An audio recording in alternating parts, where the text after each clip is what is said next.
A week before my son's wedding, I overheard my family planning to use me as a babysitter for a crowd of about 15 children during the entire reception. So, I changed my plans. On the day of the wedding, my son called me frantic, "Where are you?" I just laughed and told them not to wait for me, or the buffet I had promised to prepare. My name is Charlotte Fitzgerald. I'm 72 years old, and I never thought that at my age I would have to teach my own family such a hard lesson. For months, I had been preparing for my son Marcus's perfect wedding. I had promised to take care of the entire buffet because I wanted to save them money. I calculated that it would cost me around $3,000 for all the ingredients, but I was going to do it with love. I had also offered to decorate the reception hall, make the centerpieces, and coordinate with the vendors. It was my gift to them, my way of showing how much I loved my son and how happy I was that he had found love again. Tiffany seemed like the perfect daughter-in-law when Marcus introduced her to me 2 years ago. She was always very polite. She called me Ms. Charlotte with respect. She brought me flowers when she came to my house and offered to help in the kitchen. "Ms. Charlotte," she would say with that charming smile, "let me help you with those dishes. Your cooking is delicious. Marcus is so lucky he grew up eating like this." Marcus was so happy, and after years of being a widower, seeing him in love again filled my heart with joy. I was in my kitchen on a Tuesday afternoon, making the final shopping list for the buffet, when I heard voices on the patio. My son, Marcus, was on the phone with someone from work, and Tiffany was talking to her sister Audrey, who had come to visit from out of town. At first I didn't pay attention. I was focused on calculating how many pounds of meat I would need to feed 150 guests, how many salads to prepare, and how many desserts. But then I heard my name, and something in Tiffany's tone made me stop. I quietly moved closer to the kitchen window that overlooked the patio, staying hidden behind the curtain. "Look, Audrey, I have everything perfectly organized for the kids at the wedding," Tiffany said, with that sweet voice she always used with me. "Marcus's mom is going to watch them during the whole party. There are about 15 kids from our guests, from babies to teenagers, but she's totally used to it. This way, we adults can enjoy ourselves without any annoying interruptions." Audrey laughed loudly and replied, "That's so smart, sis. The old lady is going to take care of all those screaming brats while you guys dance, drink, and have fun. Perfect. That way they don't bother us during the ceremony or ruin the reception photos." "Exactly," Tiffany continued, and her voice sounded different, colder. "I already told Marcus that his mom is great with kids and loves watching them. She won't even realize we're using her. She's always willing to help with whatever. It's like having a free professional nanny for the whole night. Plus, it'll keep her busy, so she doesn't interrupt any important conversations." "And she agreed?" Audrey asked. "We didn't even ask her directly," Tiffany laughed. "Marcus just mentioned to her that there would be some kids at the wedding, and she immediately offered to help if we needed anything. Of course, we said yes. She's perfect for the job. She has experience, and she's not going to charge us a thing." I felt like I had been slapped in the face. There I was in my kitchen, my hands covered in flour from making cookies for their wedding, spending my money, my time, and my energy to make their day perfect, while they were planning to use me as a free domestic worker without even asking. "The best part," Tiffany continued, "is that since she'll be busy with the kids all night, she won't be able to eat much of the buffet she's preparing. More food for the important guests." They both laughed as if they had made the funniest joke in the world. My heart was pounding so hard, I thought they would hear it. 72 years of life, raising children, watching grandchildren, always putting family first. And this was how they repaid me. As if I were a servant, available 24 hours a day. I stood there behind the curtain, feeling the anger rise from my feet to my head. But it wasn't just anger. It was a mix of pain, disappointment, and a humiliation so profound it hurt my chest. For 2 years, I had treated Tiffany like the daughter I never had. I had welcomed her into my home with open arms, included her in all our family traditions, and taught her the secret recipes that had been passed down through generations in my family. "You know what else I like about the plan?" Tiffany continued, completely unaware that I was listening to every word. Since the old lady will be running after the kids all night, she won't be able to get into our adult conversations. You know how mothers-in-law are, always wanting to give their opinion on everything and telling boring stories about when Marcus was little. Audrey burst into laughter. Oh my God, yes. My mother-in-law is the same way, always interrupting with her 50-year-old anecdotes that no one cares about. At least yours will be useful for once. Exactly. And the best part is that Marcus thinks his mom is offering out of love. He doesn't realize we planned it this way from the beginning. Men are so naive, Tiffany said with a malicious chuckle. I heard Marcus's footsteps approaching after he finished his phone call. What are my beautiful ladies laughing about? He asked with that loving voice he always used with Tiffany. I was telling Audrey how organized I am, Tiffany replied, immediately switching back to her sweet tone. I have everything sorted out so the guests' children won't be a nuisance at the wedding. Your mom is going to watch them. My mom is an angel, Marcus said proudly, always willing to help the family. It's incredible how she still has the energy to run after kids at her age. Yeah, it's very convenient to have a mother-in-law like that, Tiffany murmured, but Marcus didn't catch the sarcasm in her voice. I walked away from the window, feeling nauseous. I couldn't believe what I had just heard.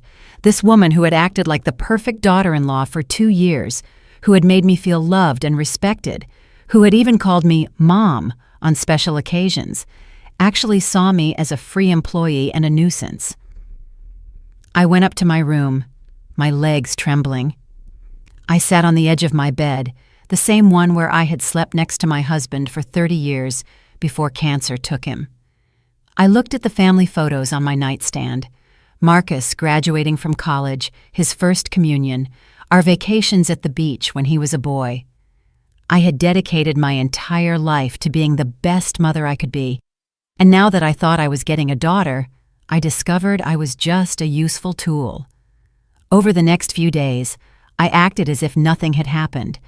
When Marcus called to ask about the wedding preparations, I answered normally. Yes, son, everything is perfect. The buffet is going to be delicious. When Tiffany came to visit and said, Ms. Charlotte, don't worry too much about the wedding. Try to relax and enjoy yourself. I smiled and nodded. Of course, sweetie. I'm so excited. But inside, a plan was taking shape. If they wanted to play dirty, I could play too. After all, I had lived for 72 years. I had raised a child on my own after being widowed. I had run a family business and survived things they couldn't even imagine. I wasn't going to let them treat me like a servant right under my nose. On Wednesday morning, 3 days after I had overheard that conversation, I called my best friend Loretta. We had known each other for over 40 years and had always been confidants. Lo, I need to tell you something, and then I need you to help me with a plan, I said without preamble. Oh, Charlotte, from the sound of your voice, I already know someone made you mad. Tell me everything, Loretta replied, intrigued. I told her the whole story from the beginning, the conversation I had heard, how it made me feel, and how Tiffany had been acting with me for 2 years. Loretta listened in silence, and when I finished, she sighed deeply. Charlotte, that girl is a snake. How dare she talk about you like that after everything you've done for them? You've spent a fortune on that wedding. You've dedicated months to organizing it, and this is how they repay you? I know, Lo, but here's the good part. I have a plan, and I need your help. Name it. You know you can count on me for anything. I explained my idea step by step. Loretta got so excited she started clapping on the other end of the phone.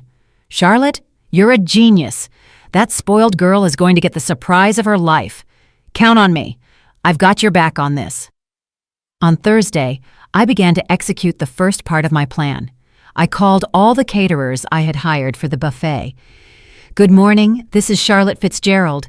I need to cancel all the orders for Saturday's wedding. Yes, I know it's last minute, but a family emergency came up. Some tried to charge me a cancellation fee, but I managed to cancel everything by paying only small penalties. Then I called the florist where I had ordered the extra arrangements I was going to gift them. Excuse me, I need to cancel the centerpieces for Saturday. No, I don't need them for another date. I just won't be needing them anymore. On Friday night, the day before the wedding, I packed a small suitcase. I put in clothes for 2 days, my medications, my favorite book, and some personal items. Marcus had called earlier to confirm that everything was ready. "Mom, how are the preparations? Do you need me to come help you with anything?" "No, son. Everything is perfect. Tomorrow is going to be a wonderful day," I replied with complete calmness. "Mom, you're the best. Tiffany and I don't know how to thank you for everything you've done for our wedding." "You don't have to thank me for anything, Marcus. Tomorrow, everything is going to go exactly as you planned." That night, I barely slept, but it wasn't from nerves. It was from the excitement of knowing I was finally going to get my dignity back. On Saturday morning, the wedding day, I woke up earlier than ever. It was 5 in the morning, and my eyes were wide open with an energy I hadn't felt in years. I took a shower, did my hair, and put on my favorite dress, the coral-colored one that I loved so much and that made me feel elegant. It wasn't the dress I had planned to wear to the wedding, but a special one I saved for important occasions, and this was definitely an important day. Loretta arrived at 7 on the dot, just as we had agreed. She had 2 suitcases and a conspiratorial smile that filled me with courage. "Ready for your day of freedom, Charlotte?" she asked, hugging me tight. "More than ready, Lo. I've been waiting for this moment for 2 years without even knowing it." We had booked a luxury spa 2 hours outside the city, a beautiful place with a lake view where we could completely relax.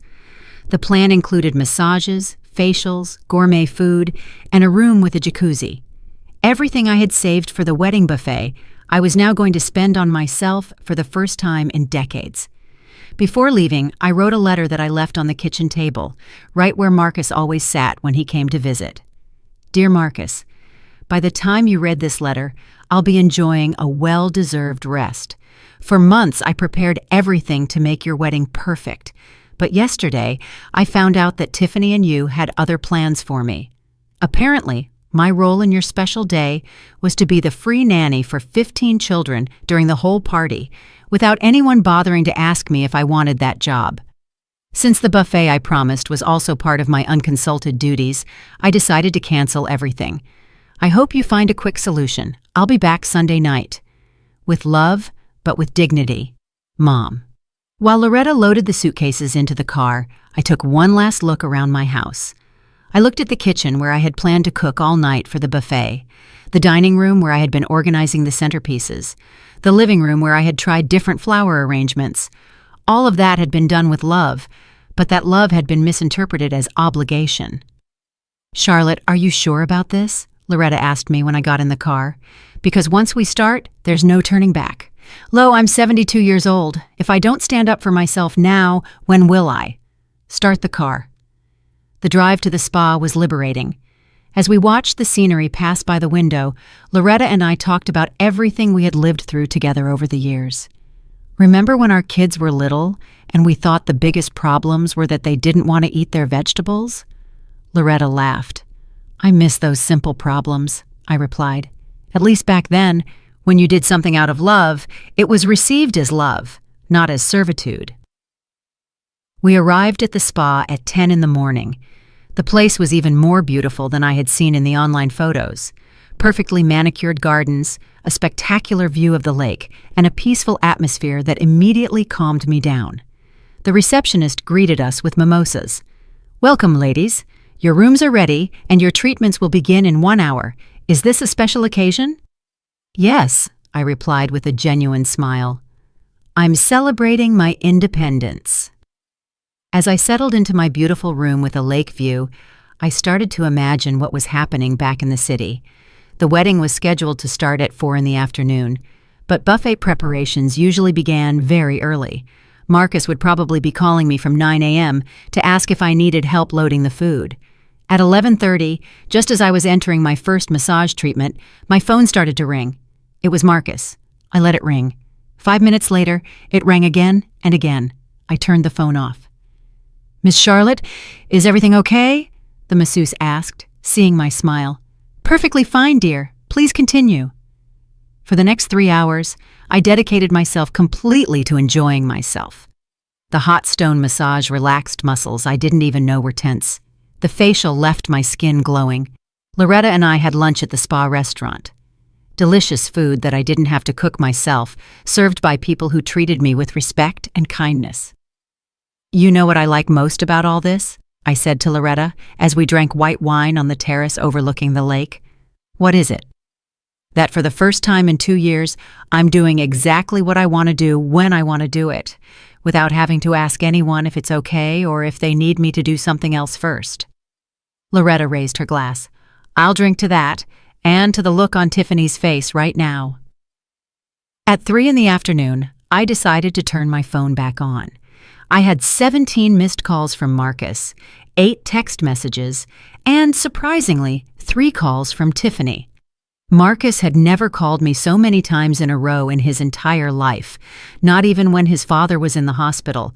The text messages were getting more and more desperate. "Mom, where are you? We've been calling you all morning. Mom, I found your letter. Please call me urgently.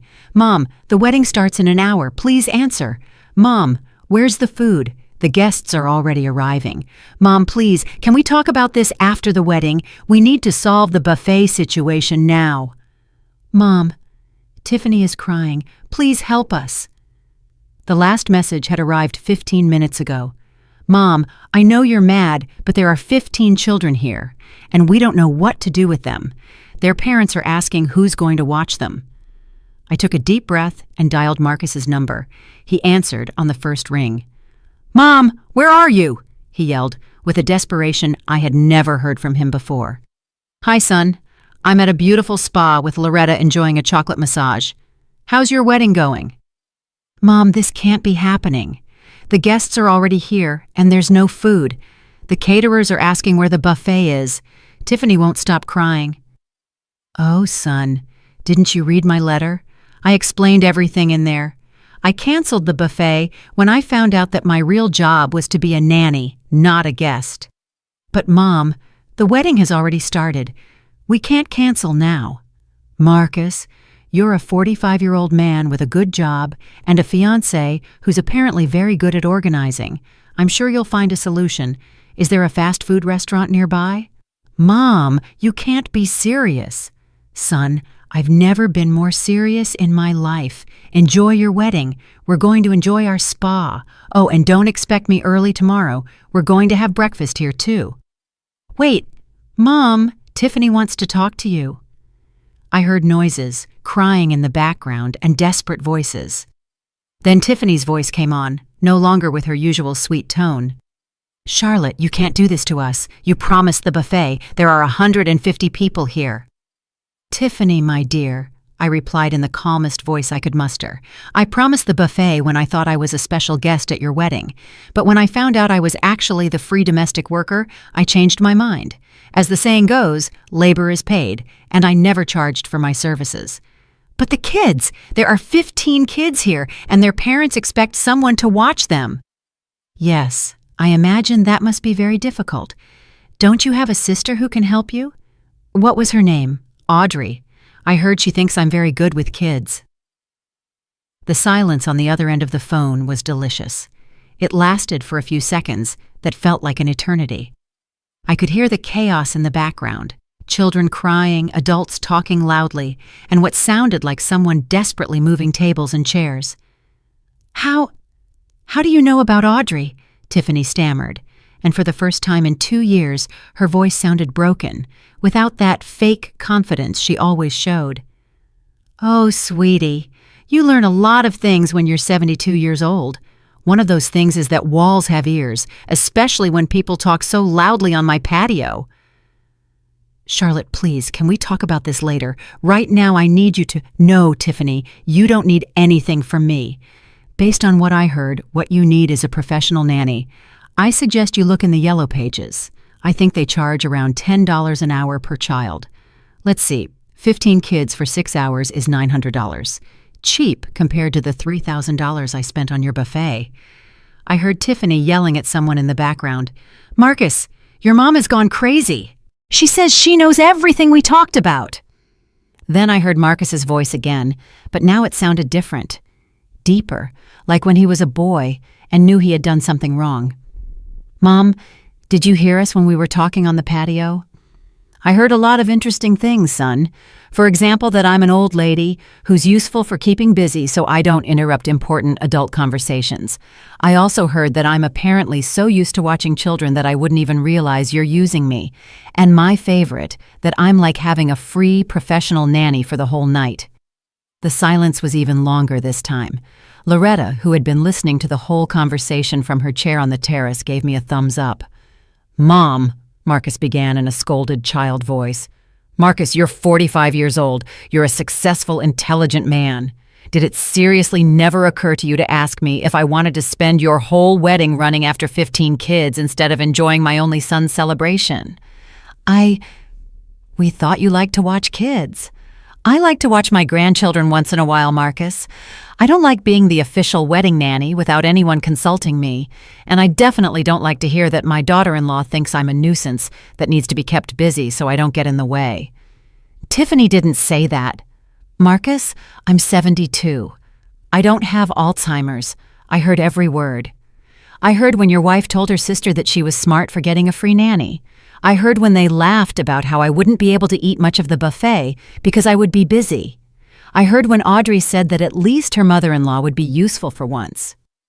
This time the silence was interrupted by a child's screams in the background and a woman's voice saying, "Where's the woman who was supposed to watch the kids? My son ran away and he's running all over the garden." "There's your answer, son. The show has begun." "Mom, please come. We'll pay you. We'll give you $500 to watch the kids." I laughed so hard that Loretta was startled. $500, Marcus? 5 minutes ago, it was a family favor I was supposed to do out of love. And now that you've realized I'm not as dumb as you thought, you want to pay me $500 to ruin my coral dress running after kids I don't even know? Tiffany yelled in the background. "Charlotte, there's not enough money in the world for me to go to that wedding now, but I'm going to give you some free advice. Next time you plan on using someone as an employee, ask them first. It's polite." $2,000, Marcus yelled, and now he sounded completely desperate. "Marcus, my son, listen to me carefully. If you had $2,000 to pay me to be a nanny, you also had money to hire a caterer instead of making me spend my retirement on your wedding buffet. But it turns out it was more convenient for Mom to pay for everything and also work for free, wasn't it?" Loretta poured me more wine and whispered, "You are brilliant, my friend." "Mom." Marcus's voice was now breaking. "Please don't do this to me. It's my wedding." "Marcus, I'm not doing anything to you. You did something to me. You and your fiancé decided I was your personal employee without consulting me. I'm just deciding that I don't accept that job." "But we can't get a caterer at this hour. The guests are going to be hungry." "You know what, son? That's called planning. When you organize a wedding, you're supposed to make sure you have food and a nanny. You assumed you had both for free, but you were wrong. Charlotte, you come back to the hall right now or we're never going to forgive you," Tiffany yelled. And now her true personality was fully showing. "There it is," I said to Loretta as I covered the phone. "There's the real Tiffany." I uncovered the phone and replied in the calmest voice in the world. "Tiffany, my dear, there's nothing to forgive. You planned to use me. I decided not to let myself be used. It's as simple as that. And frankly, after hearing your true tone of voice, I'm very glad I'm not there." "You're a selfish old lady. You ruined my wedding," Tiffany yelled. "No, sweetie. You ruined your wedding when you decided that saving money was more important than treating your mother-in-law with respect. I just decided not to be an accomplice to my own humiliation." Marcus took the phone again. "Mom, the kids are running all over the place. One got into the kitchen and knocked over the entire cake. Another one hid under the main table. The parents are furious." "Marcus, and where's that smart Audrey? Can't she help her sister with the kids?" "Audrey says she didn't know she had to watch kids, that it was your job. How convenient. The same Audrey who was laughing that the old lady was going to watch all the screaming brats now says she can't help. Marcus, please. Marcus, I'm going to hang up now because my chocolate massage is waiting. But before I do, let me tell you something. I hope this experience teaches you that your mom is not your personal employee. I'm a 72-year-old woman who deserves respect, not a servant you can use when it's convenient for you." "Wait, Mom? What? Are you really not coming?" "I'm really not coming. Enjoy your wedding. We're going to enjoy our spa, and tomorrow? Tomorrow we'll see. First, I want you to reflect on what happened here, and I want your wife to reflect on what it means to have a family." "But Mom..." "Marcus, I have to go. My masseuse is waiting for me, and unlike you guys, she's treating me with respect because I'm paying her for her services." I hung up the phone and put it on silent. Loretta was clapping. "Charlotte, that was masterful. How do you feel?" "I feel free, Lo. For the first time in 2 years, I feel completely free." After hanging up the phone, I sat on the spa terrace, looking at the lake and feeling a peace I hadn't experienced in a long time. Loretta watched me with a mix of admiration and concern. "Charlotte, are you sure you did the right thing?" she asked, taking a sip of her wine. "I mean, I know you were right, but Marcus is your only son." "Lo, precisely because he's my only son, I need to teach him this lesson. If I don't do it now, Tiffany is going to turn him into someone who treats his own mother like a domestic worker, and I'm not going to allow that." For the next 2 hours, my phone vibrated constantly, but I kept it on silent. Loretta and I enjoyed our spa treatments as if nothing were happening. The collagen facial left my skin as soft as a baby's, and the aromatic oil massage relaxed muscles that had been tense for years from the stress of trying to be the perfect grandmother. "You know what the funniest thing about all this is?" I said to Loretta while we were in the jacuzzi watching the sunset. "What?" "That for 2 years I tried so hard to be the ideal mother-in-law that I lost my own identity. I cooked what she liked. I decorated how she thought was pretty. I even changed the way I dressed to fit her image of the perfect grandmother." "I always thought that was strange," Loretta admitted. "You, who were always so independent, suddenly seemed to be asking for permission for everything." "You were right, and the worst part is that the more I tried to please her, the less she respected me. For her, my willingness to help was a weakness, not love." At 8 in the evening, I decided to check my phone. I had 43 missed calls, 26 text messages, and to my surprise, several messages from unknown numbers. Apparently, some relatives had gotten my number to try to convince me to go back. The messages were getting more and more desperate and revealing. "Marcus, Mom, we had to order pizza for all the guests. We spent $1,200 on pizza." "Marcus, the parents of 3 kids already left angry because no one could watch them." "Marcus, Tiffany is in the bathroom crying. She says you ruined the most important day of her life." "Marcus, Mom, the photographer is asking if he can take family photos. I told him Grandma couldn't make it. An unknown number. Ms. Charlotte, I'm Michael, Tiffany's dad. Please, Ms. Charlotte, come help us. My daughter is devastated." Another unknown number. "Charlotte, I'm Audrey. I know you heard our conversation. Please forgive us. It was just a joke." I laughed while reading Audrey's message. "A joke, Lo? Planning to use someone as a free employee is a very expensive joke." But the message that caught my attention the most was from a number I didn't recognize. "Ms. Charlotte, I'm Carol, the mother of one of the children at your son's wedding. I wanted to tell you that several parents and I are very upset because they told us someone was watching the kids, and it turns out there's no one. Some of us already left. What they did to you is not right. Look at this, Lo." I showed the message to Loretta. "Apparently, I'm not the only one who thinks what they did was wrong." "Of course not. Any decent person would realize that treating the groom's mother like that is unacceptable." At 9 in the evening, as we were having dinner in the spa's elegant restaurant, my phone rang again. This time, it was a number I did recognize. My sister-in-law, Elena, my late husband's sister. "Charlotte, what's going on? Marcus called me crying, saying you didn't go to his wedding." Elena had always been direct and honest with me. I told her the whole story from the beginning, including the conversation I had overheard and how I had felt. "Charlotte, you did the right thing," she said without a moment's hesitation. "If my brother were alive, he would have gone to find Marcus himself to teach him a lesson. No one treats his mother like that, especially after everything you've done for that family." "Do you really think I did the right thing, Elena?" "Charlotte, I've known Marcus since he was born. He's a good kid, but that woman has him completely manipulated. It was time for someone to open his eyes. And if that someone had to be you, his own mother, then so be it." Elena told me that other relatives had already found out what had happened because Marcus had been calling everyone asking for help. "Most people are on your side, Charlotte. Your cousin, Rosa, says Tiffany always seemed fake to her. And your nephew Charles is furious with Marcus for treating you that way." After talking to Elena, I felt more confident in my decision. I wasn't being a cruel mother. I was being a mother who respects herself and teaches her son to do the same. At 10 in the evening, Loretta and I retired to our rooms. I had a beautiful suite with a private terrace overlooking the lake. I put on my most comfortable nightgown, poured myself a glass of wine from the bottle in the mini fridge, and sat on the terrace to look at the stars. My phone kept vibrating constantly, but it no longer bothered me.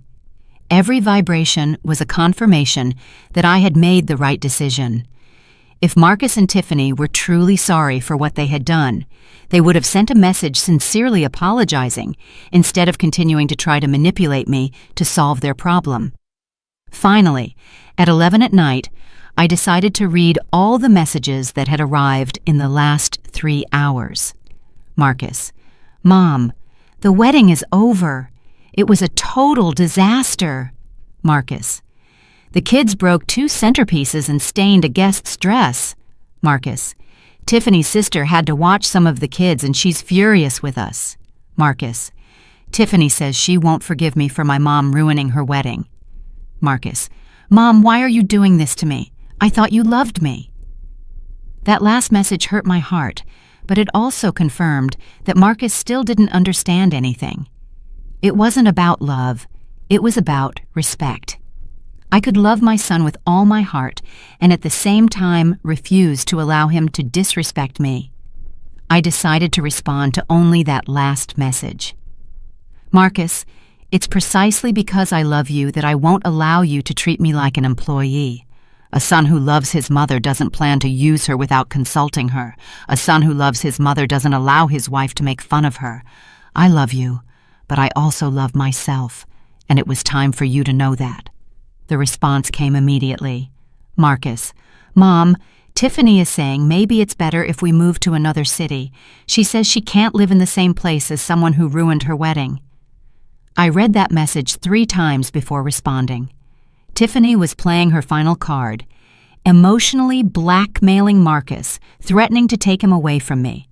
Marcus: "If Tiffany wants to move because she can't face the consequences of her actions, that's a decision you two must make as adults. But know that a woman who truly loves you would never pull you away from your family as punishment for something you didn't do."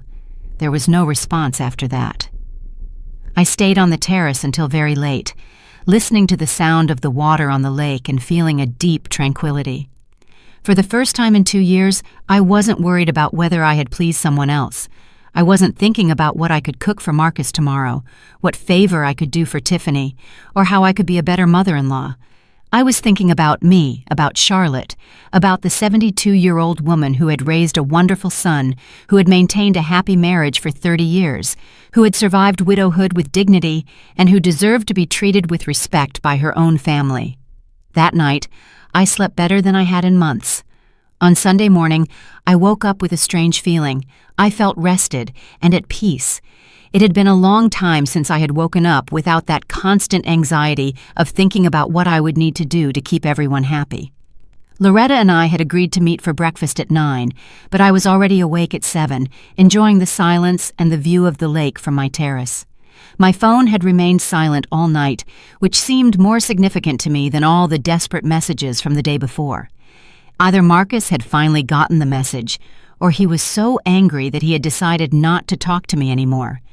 Both options seemed better to me than continuing to receive messages trying to manipulate me. When Loretta and I met at the spa restaurant for breakfast, she looked at me with curiosity. "You look different, Charlotte. Lighter." "I feel different, Lo. It's as if I had been carrying a huge weight on my shoulders for 2 years and had finally taken it off. We ordered a full breakfast with fresh fruit, yogurt, pancakes, and coffee. While we ate, we talked about everything but the wedding. We talked about our plans for the coming months, about the books we wanted to read, about trips we had dreamed of taking but always postponed to be available for our family's needs.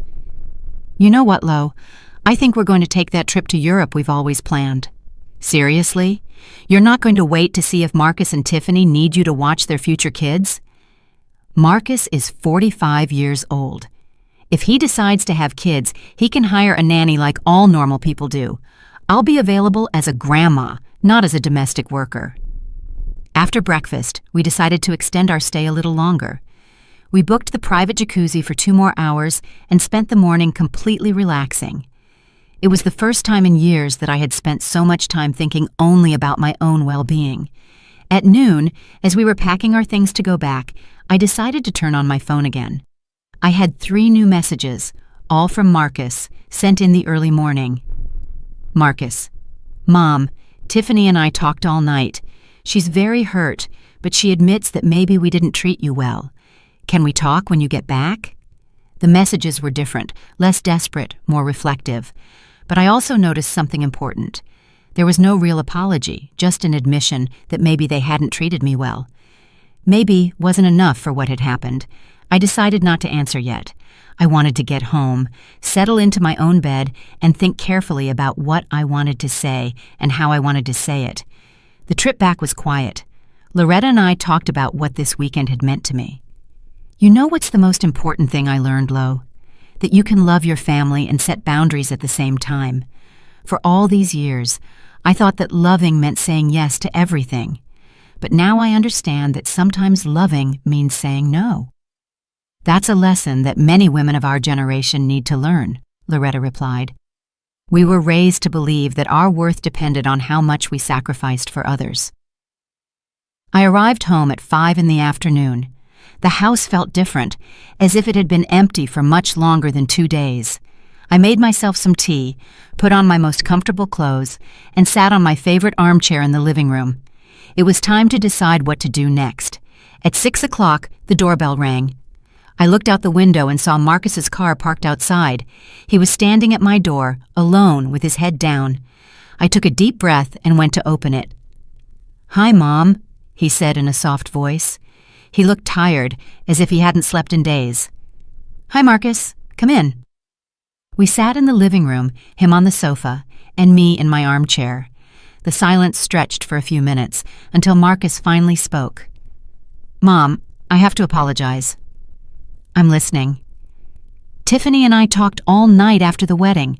At first, she was furious with you, but when I told her exactly what you had overheard, she realized how bad everything she had said sounded." "And you realized too?" Marcus lowered his head even more. "Yes, Mom. I realized that for 2 years I've been treating you like you were my employee instead of my mother." "And how do you feel about that?" "I feel horrible. I feel ashamed. Dad must be rolling in his grave because of how I treated the woman he loved for 30 years. That mention of his father touched my heart, but I maintained my composure. "Marcus, I need you to understand something. It's not just about what happened with the wedding. It's about 2 years of assuming I was available for everything without ever asking me if I wanted to do it. I know, Mom, and you're right. When Tiffany suggested we ask you for help with something, I never stopped to think if it was fair to you. I just thought, Mom always says yes, so it's no problem. And Tiffany, how does she really feel?" Marcus sighed deeply. "She's ashamed. She says she's never had a mother-in-law before and didn't know how to treat you. But she recognizes that what she said about you to Audrey was very wrong." "Marcus, does she recognize that, or are you trying to soften what she really thinks?" "No, Mom, she recognizes it. In fact, she wants to come apologize to you personally, but I told her I had to talk to you first." I got up and walked to the window. The garden looked neglected. I had been so busy with the wedding preparations that I hadn't had time to take care of my flowers. "Marcus, I need to ask you a very direct question, and I want you to answer me honestly. Tell me, Mom, Does Tiffany respect me as a person, or does she see me as a useful resource who is available when she needs me? Marcus was silent for a long moment. Mom, I think until yesterday, the two things had gotten mixed up. But after seeing the consequences of treating you as a resource, she realized that she had lost sight of the person. And you, do you see me as your mother or as your personal employee? Mom, that question hurts, but I understand why you're asking it. And the honest answer is that for these 2 years, without realizing it, I started to see you more as someone who solved my problems than as my mother, who deserved to be consulted and respected. I sat down again and looked at him directly in the eyes. Marcus, I appreciate your honesty, but I need you to understand that things are going to change from now on. I understand, Mom. What do you need from us? I need that the next time you want to ask me for a favor, you ask me if I can and if I want to do it. Not assume that I'm going to say yes. I need you to treat me as a guest at your family events, not as part of the service staff. And I need Tiffany to understand that I am her husband's mother, not her employee. All of that is fair, Mom. Anything else? Yes. I need you to understand that I have the right to say no without giving explanations, and that when I say no, you are not going to try to manipulate me or make me feel guilty to change my mind. Understood? Yes, Mom. And Marcus, one more thing. The next time Tiffany speaks badly of me to someone, you are going to defend me. You are not going to stay silent while your wife disrespects me. Marcus nodded vigorously. You're right, Mom. I should have defended you from the beginning. We were silent for a few minutes. I could see that Marcus was processing everything we had talked about. Mom, do you forgive me? Marcus, you are my son, and I will always love you. But forgiveness is something that is built with actions, not just with words. I need to see real changes in how you treat me before I can say that all is forgiven. That's fair. And Tiffany, are you going to give her a chance to apologize? If she wants to apologize for real, not because you asked her to, but because she's truly sorry for how she treated me, then yes, I will listen to her. She wants to, Mom, but she's afraid you'll reject her. Marcus, I don't reject people who apologize sincerely, but I also don't accept fake apologies just to keep the peace. I understand. When would be a good time for her to come? Give her a few days to think carefully about what she wants to say. And Marcus, make sure she understands that I don't expect her to pretend we're best friends overnight. I just expect basic respect. Marcus stayed a little longer at my house, and for the first time in a long time, we had a real conversation between mother and son, not boss and employee. He talked to me about how he had felt during the wedding, seeing the guests wonder why there was no prepared food and why the children were running unsupervised everywhere.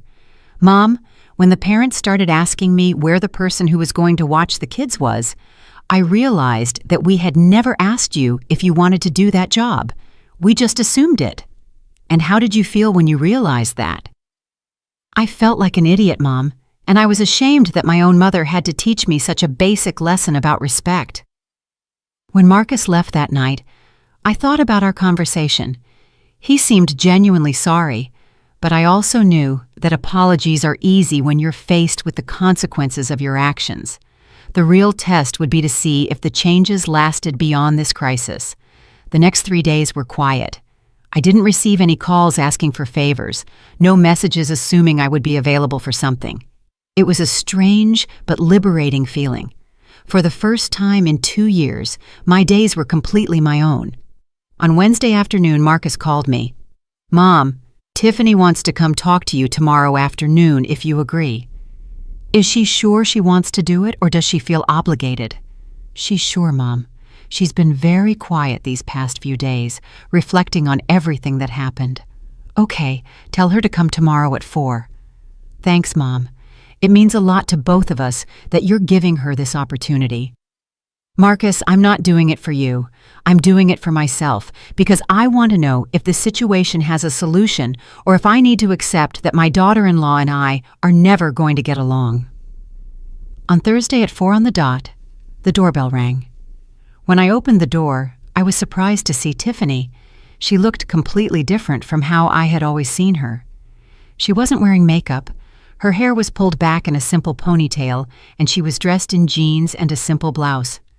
But the most notable thing was her expression. She no longer had that perfect smile she always showed. She looked vulnerable, almost fragile.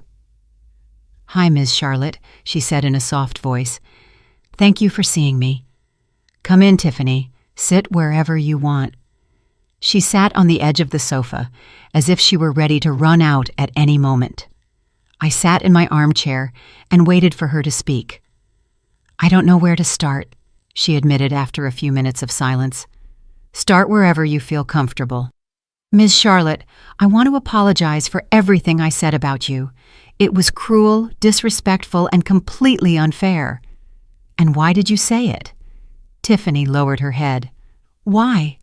Because I'm 26 years old, and I've never had a mother-in-law before.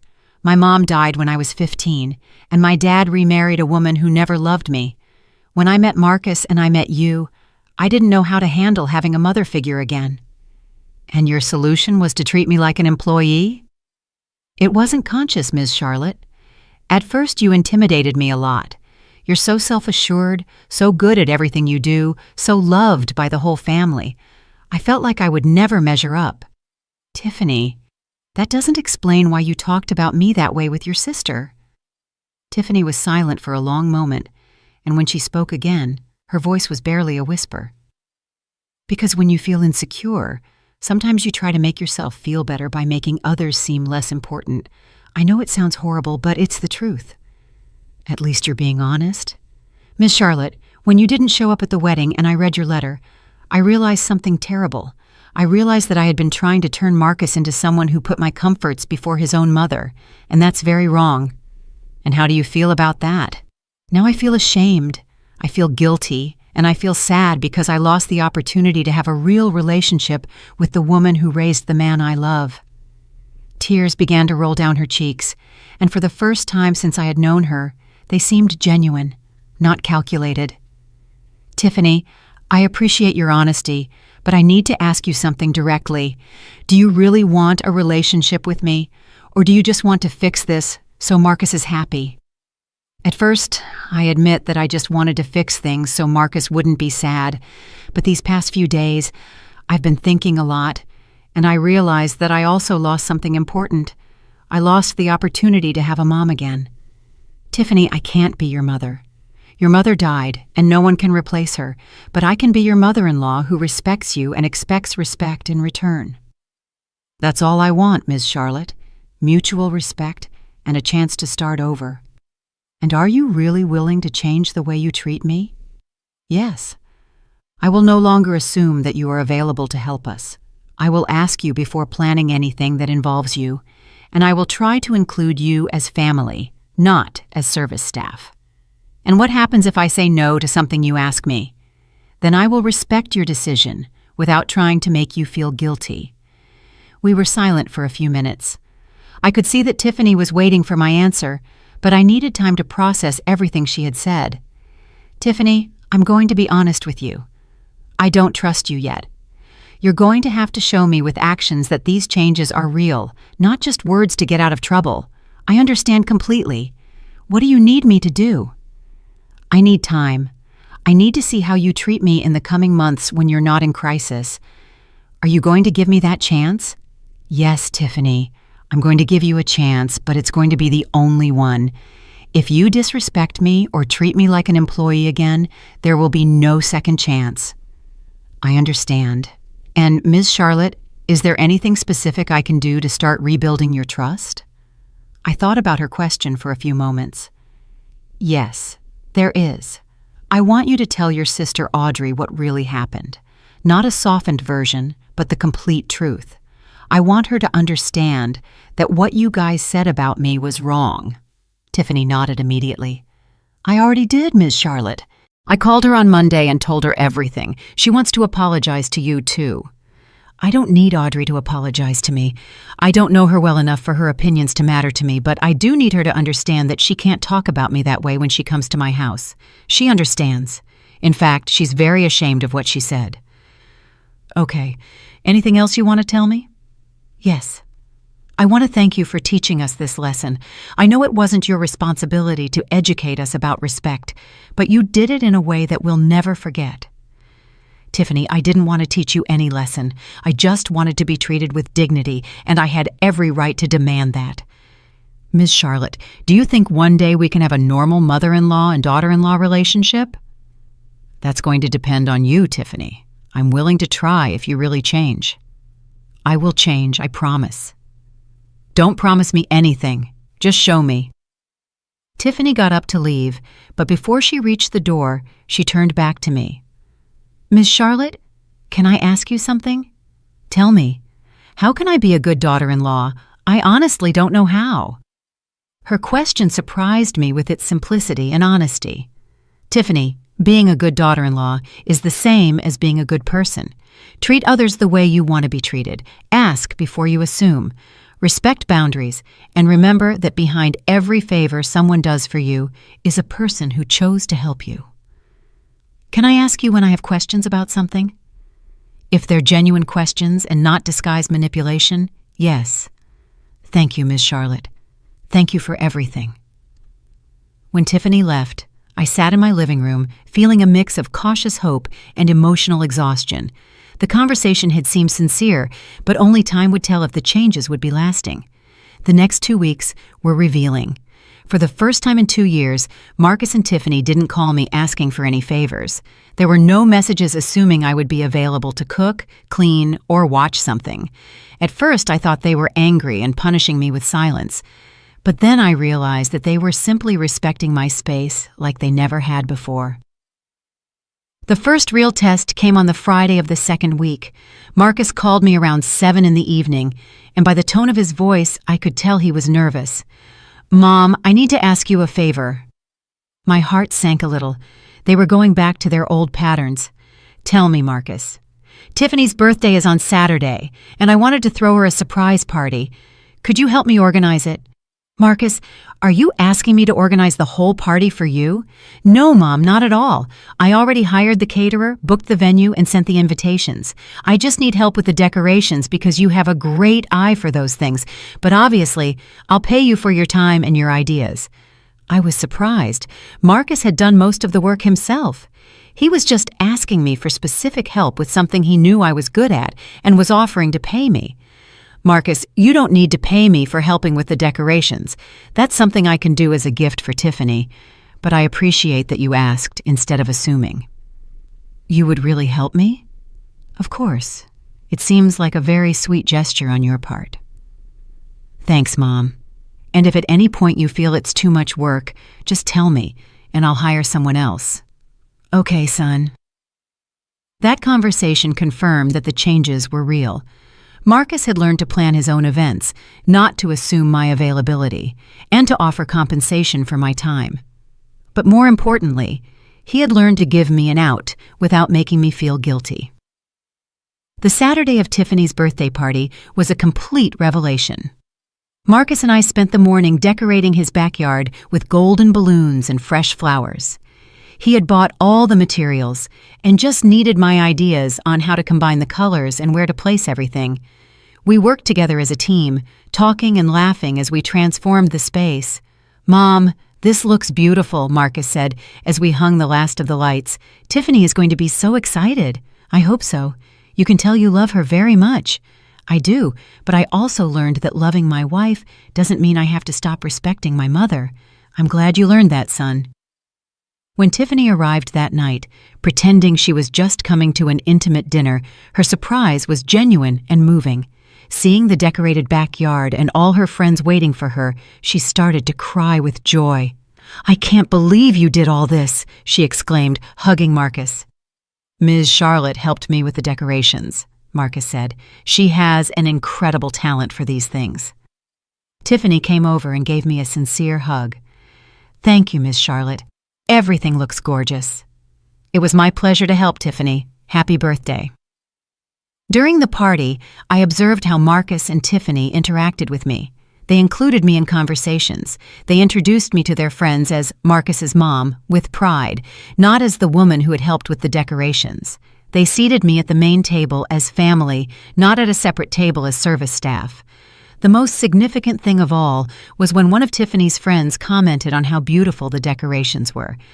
"Tiffany, you have exquisite taste. Where did you learn to decorate like that?" "Actually, it was Miss Charlotte who designed everything," Tiffany replied immediately. "She has a natural talent for these things. I was just lucky that she helped me." Instead of taking credit for my work, Tiffany gave it to me completely. It was a small but significant change that showed me she had truly understood the lesson. 2 months after the disastrous wedding, I received a call I wasn't expecting. It was Carol, the mother who had sent me that text message during the wedding. "Miss Charlotte, I hope you remember me. I'm Carol, the mom of one of the kids from your son's wedding." "Of course I remember you, Carol. How are you?" "I'm good, thanks. I'm calling because I wanted to tell you something. Do you remember Michael, Tiffany's dad?" "Yes." "What about him?" "It turns out he and I met at the wedding when we were all trying to control our unsupervised kids. We started talking about what had happened with you, and we both agreed that what they did to you was very wrong. And well, we've been dating ever since, and he's told me more details about the situation. I wanted you to know that he also lectured Tiffany about how they treated you." I laughed softly. "Seriously? Tiffany's dad defended me?" "Yes, and pretty strongly. He told Tiffany that you had been incredibly generous preparing the buffet, and that using you as a nanny without consulting you was unacceptable. He says he felt very ashamed when he found out the whole story." "I'm glad to know that, Carol." "Miss Charlotte, all of us parents who were at that wedding were very impressed with what you did. Not many people your age would have the courage to stand up for themselves like that. Sometimes you have to defend yourself, no matter your age." "Exactly. And we wanted you to know that we respect you a lot for that." That call filled me with unexpected satisfaction. Not only had I defended my dignity with my own family, but my example had resonated with other people who had witnessed the situation. 3 months after the wedding, Tiffany invited me to lunch, just the two of us. We met at a quiet cafe near my house, and during the meal, we had the most honest conversation we had ever had. "Ms. Charlotte, can I tell you something personal?" "Of course, Tiffany." "Since the wedding, I've been going to therapy." "Really? Why?" "Because I realized that I have problems relating to mother figures. After my mom died, I developed defense mechanisms that included devaluing other older women to protect myself emotionally. That explains a lot of things." "Yes, my therapist helped me understand why I felt so threatened by you at first. You represented everything I had lost when my mom died. And instead of allowing myself to miss my mom, I decided to act as if mothers weren't important." "Tiffany, that must have been very painful for you." "It was, but I didn't realize it. I thought I had gotten over my mom's death, but I had really just buried the pain." "And how do you feel now?" "I feel more free, and I feel grateful to have a second chance with you." "Tiffany, I really appreciate you telling me this, and I'm glad to know you're working on yourself." "Ms. Charlotte, would you allow me to start over, as if we were meeting for the first time?" "What do you mean?" "I want to really get to know you, your stories, your dreams, your opinions, not as the mother-in-law who can be useful, but as Charlotte, the person." "I would like that very much, Tiffany." "Can I ask you a question?" "Ask as many as you want." "What dream of yours did you leave unfulfilled when you got married and had Marcus?" The question surprised me with its depth and honesty. I always wanted to write a book. About what? About my grandmother's recipes and our family stories, but I always found excuses not to start. "And why don't you start now?" "Ms. Charlotte, you taught me that it's never too late to stand up for yourself and change a situation. Maybe it's not too late to fulfill a dream either." That conversation planted a seed in my mind. Over the next few weeks, I began to seriously think about writing that book I had always wanted to write. 6 months after the disastrous wedding, Marcus and Tiffany invited me to dinner to give me some special news. "Mom, we're pregnant," Marcus announced with a huge smile. How wonderful! I exclaimed, hugging them both. I'm going to be a grandma, Tiffany said, taking my hands. We want to ask you something important. Tell me. We want you to be the grandma who chooses how much you want to be involved. We are not going to assume anything. We're not going to expect you to watch the baby when we want to go out. We want you to decide what kind of grandma you want to be. And if you want to be the grandma who comes over to drink tea and read stories once a week, that's perfectly fine, Marcus added. If you want to be the grandma who watches the baby occasionally, that's also perfectly fine. You decide. I was moved to tears. Kids, that's all I ever wanted, the freedom to choose how to love my family. And what do you choose, Ms. Charlotte? Tiffany asked.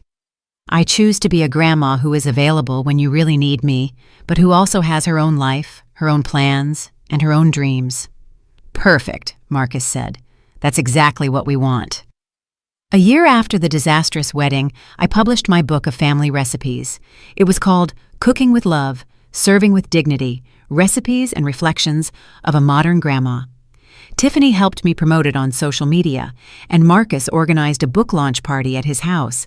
During the book presentation, I reflected on everything that had happened since that afternoon when I had overheard that conversation on my patio.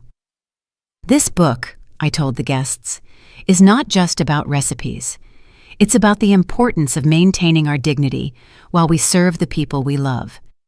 It's about the difference between giving out of love and being used for convenience. After the presentation, Tiffany came up to me. Ms. Charlotte, I have something to confess. What? The person who most inspired this book was you. Your courage to stand up for yourself taught me that you can love deeply and at the same time respect yourself. Tiffany, that means a lot to me. Ms. Charlotte, can I call you Mom Charlotte from now on? I would love that, sweetie.